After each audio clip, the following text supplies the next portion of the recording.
Bonjour tout le monde. Il y a un mois et demi, il y a eu une chronique dans le Journal de Québec de Karine Gagnon qui m'avait beaucoup fait réagir. Vous vous en souvenez peut-être. Elle s'intitulait « Les complotistes de Québec ». La chroniqueuse Gagnon affirmait faussement que j'étais un complotiste.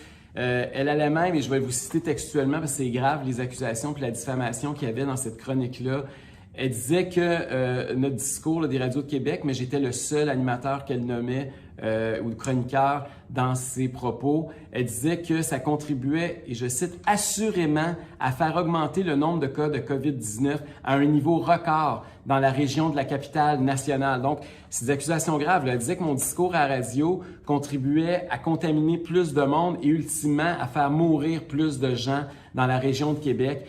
J'ai trouvé ça inacceptable. La journée même, j'ai écrit à Mme Gagnon, j'ai écrit à la direction du Journal de Québec pour exiger un droit de réplique. C'est quelque chose qui, dans notre industrie, est tout à fait normal. Rappelez-vous, il y a quelques semaines, je l'avais fait lorsque Patrick Lagacé, dans la presse, m'avait attaqué, puis j'ai appelé la direction du journal de la presse, puis la presse m'a dit « c'est automatique, oui, on va te donner un droit de réplique, c'est normal, tu as été mentionné, on te prête des intentions, des propos, c'est tout à fait sain qu'un média permette un droit de réplique. » Puis même Patrick Lagacé, à ce moment-là, avait dit qu'il trouvait ça bien correct que je puisse répliquer à sa chronique, étant donné qu'il me mentionnait. Malheureusement, le journal a refusé de me permettre de répliquer à la chronique de Mme Gagnon.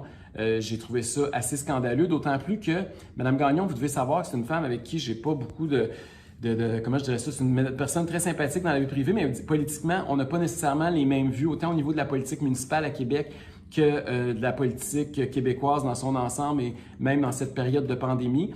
Et à une époque, elle avait demandé à la direction du média où je travaillais de devenir chroniqueuse dans mon émission puis de venir me challenger. Puis j'aimais ça. Moi, j'ai pas de problème avec des débats d'idées. Je pense que ultimement, c'est vous, les lecteurs, les auditeurs, les téléspectateurs, le public qui en sortez grand gagnant lorsqu'il y a un choc d'idées. Donc, j'étais d'autant plus surpris que Mme Gagnon et son journal ne me permettent pas d'avoir minimalement un droit de réplique. Puis c'était des accusations extraordinairement graves. Là, on m'accusait ni plus ni moins de propager un virus qui tuait du monde dans la région de Québec. Donc, j'ai demandé, dans les jours suivants, j'ai envoyé des mises en demeure à la direction du Journal de Québec, leur donnant une certaine période de temps pour m'assurer que je puisse avoir une réplique qui s'excuse et qui fasse une rectification des faits. Ils ont tout refusé en bloc, évidemment. J'ai même pas eu aucune réponse au moment où je vous parle.